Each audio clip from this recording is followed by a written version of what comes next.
नमस्कार साथियों, आप सभी का स्वागत है जगत की खबर के इस प्लेटफॉर्म पर। साथियों, अगर आप पहली बार देख रहे हैं तो आप हमारे वीडियो को लाइक कीजिए, इसको शेयर कीजिए, इसको सब्सक्राइब कीजिए। आपको विश्व में जो घटनाएं हो रही है उन सब की जानकारी हमारे चैनल के माध्यम से मिलती रहेगी। हमारे अपने देश की जानकारी इस चैनल के माध्यम से मिलती रहेगी। सटीक और संपूर्ण जानकारी मिलेगी, बिना किसी अतिरिक्त जानकारी के जोड़े हुए, बिना कोई फेक जानकारी के जोड़े। तो साथियों देखो, अभी ये खबर ये निकल के आ रही है कि भारत पाकिस्तान में जंग की शुरुआत हो सकती है। अब देखिए साथियों, इस जंग की शुरुआत के क्या कारण हो सकते हैं, इन कारणों की अपन चर्चा करेंगे। देखो, पहला तो ये देखो, ये है सिंधु नदी जल समझौता। अब 1960 में साथियों ये सिंधु नदी जल समझौता हो गया। बात भारत और पाकिस्तान के मध्य 6 नदियों के बंटवारे को लेकर। क्या है देखो साथियों, इसमें अपन देखते हैं। सिंधु जल समझौता 19 सितंबर 1960 को भारत और पाकिस्तान के बीच जल बंटवारा समझौता हुआ था, जिसके तहत 6 नदियों का जल का बंटवारा किया गया। इस समझौते ने विश्व बैंक ने मध्यस्थता की थी। 19 सितंबर 1960 को यह समझौता हुआ था पाकिस्तान कराची में। अब भारत के ये प्रधानमंत्री जवाहरलाल नेहरू और पाकिस्तान के राष्ट्रपति अयूब खान के मध्य ये समझौता हुआ था। और ये समझौता किसने करवाया था? ये करवाया था विश्व बैंक ने। अब साथियों, इसमें समझौता क्या हुआ था? देखो, इसमें ये समझौता हुआ था कि भारत से ये जितनी भी नदियाँ निकल रही है, ठीक है साथियों, इन नदियों का 80% जल पाकिस्तान को दिया जाएगा और 20% जल भारत अपने काम में लेगा। ठीक है साथियों। अब देखो, भारत को पश्चिमी नदियों की सीमांत उपयोग करने का अधिकार है, जैसे कि सिंचाई, घरेलू और जल विद्युती, कुछ शर्तों के साथ। ये मतलब भारत इन नदियों का काम में ले सकता है। पश्चिमी नदियों पर भारत कोई नया बैराज बांध नहीं बना सकता है, कुछ अपवादों को छोड़कर। किसी भी विवाद को सुलझाने के लिए एक स्थायी सिंधु आयोग का गठन किया गया है। ठीक है साथियों। और हाल ही में भारत ने सीमा पर आतंकवाद सुरक्षा कारणों का हवाला देते हुए इस समझौते की समीक्षा स्थगित करने की घोषणा कर दी। यह मामला वर्तमान में चर्चा में। अब देखते हैं अपन ये मामला क्यों चर्चा में, ऐसे क्या कारण रहे होंगे कि जिनकी वजह से ये संधि भारत को तोड़नी पड़ी पाकिस्तान के साथ। और असल में इस संधि में टूटा क्या है वो देखना है। तो क्या भारत ने पाकिस्तान को पानी देना बंद कर दिया? नहीं, ऐसा कुछ नहीं है। भारत पाकिस्तान को 80% पानी दे रहा है। अब देखते हैं वो कैसे, क्या दे रहा है, उसके बारे में अपन चर्चा कर लेते हैं।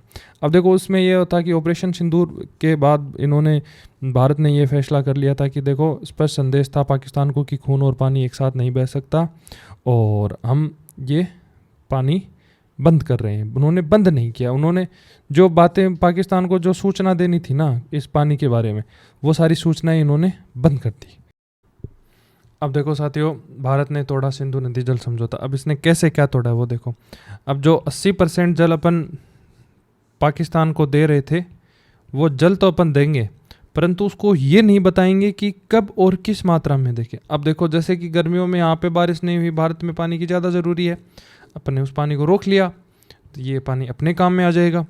और जैसे ही बारिश होगी तो उस समय अपन पाकिस्तान में ये पानी छोड़ देंगे, जिससे पाकिस्तान में बाढ़ जैसे हालात उत्पन्न हो सकते हैं। अब देखो, भारत ने सीमा पर आतंकवाद का राष्ट्रीय सुरक्षा के कारणों का हवाला देते हुए सिंधु नदी जल समझौता तोड़ दिया।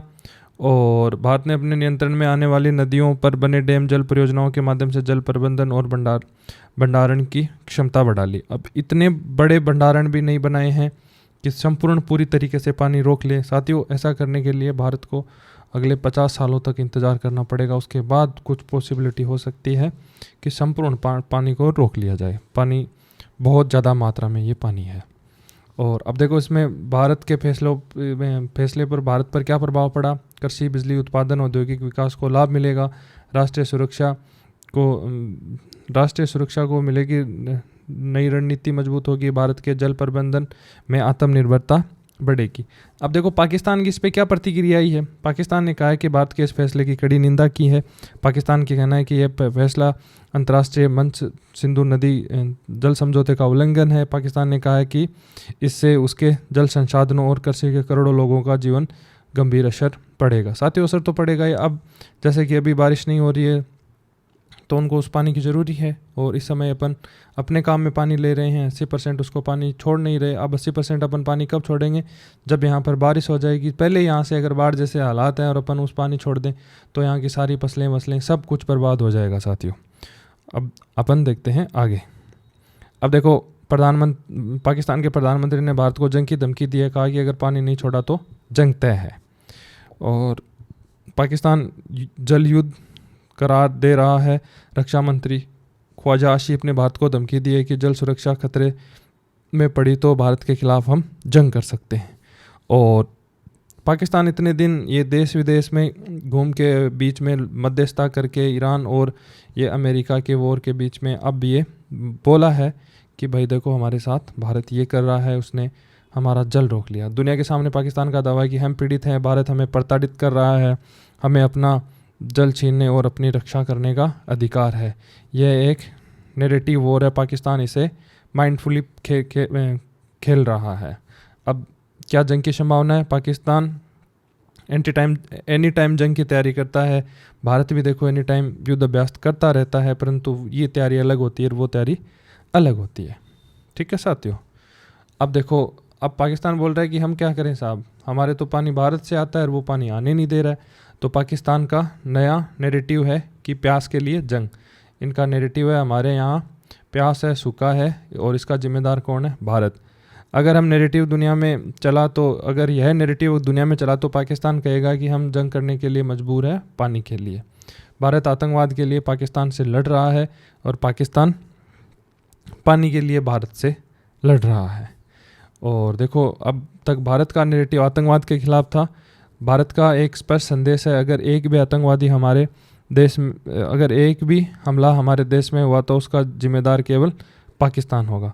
दुनिया अब इस नैरेटिव को मानने लगी है कि भारत में आतंकवादी हमला पाकिस्तान से ही होता है। इस आधार पर भारत की कार्यवाही ऑपरेशन को अंतर्राष्ट्रीय समर्थन मिल रहा है। ठीक है साथियों, इन वजह से ऑपरेशन समर्थन मिल रहा है अंतर्राष्ट्रीय संस्थाओं का या अंतर्राष्ट्रीय स्तर पर। परंतु पाकिस्तान ने अगर ये नैरेटिव चला दिया ना, तो ये भारत का जो नैरेटिव है ये बहुत ही ज़्यादा कमज़ोर पड़ जाएगा और इससे नुकसान हो सकता है भारत को।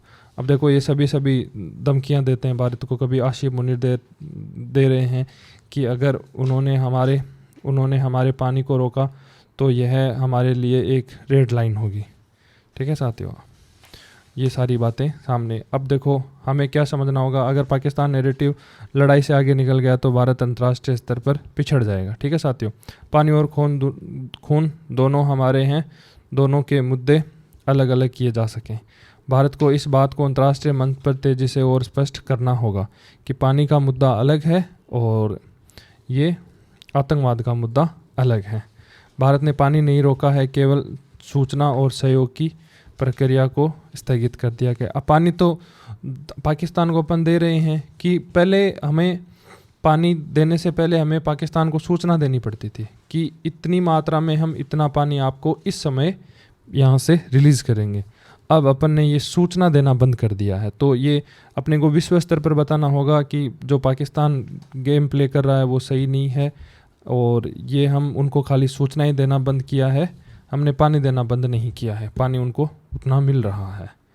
ठीक है साथियों, अब इसके बाद में देखो, अब इन मुद्दों पर हमारी अपनी क्या जिम्मेदारी होनी चाहिए। देखो, जल प्रबंधन संसाधन विकास, पश्चिमी नदियों से अधिक जल संसाधन क्षमताओं स्टोरेज विकास करें, सिंचाई, जल विद्युत और पेयजल की परियोजनाओं को तेज गति से पूरा करें, जल उपयोग की क्षमता बढ़ाने की क्षमता लाएं, रिसर्च टेक्नोलॉजी का उपयोग करें, राष्ट्रीय जल नीति के तहत दीर्घकालीन वाटर सिक्योरिटी सुनिश्चित करें। ये सब हमें काम करने होंगे। और कूटनीति और नैरेटिव प्रबंधन क्या है, अंतर्राष्ट्रीय मंचों पर स्पष्ट करें कि भारत ने संधि को समाप्त नहीं बल्कि स्थगित किया है और जल का अधिकार संधि के तहत भारत को प्राप्त है, इसका तथ्यात्मक प्रचार करें। दुनिया को बताएं कि पाकिस्तान आतंकवाद को बढ़ावा देता है और यही असली मुद्दा है।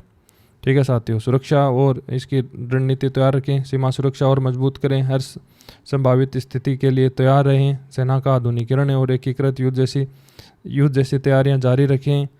ये आतंकवाद पर जीरो टॉलरेंस की नीति को कठोरता से लागू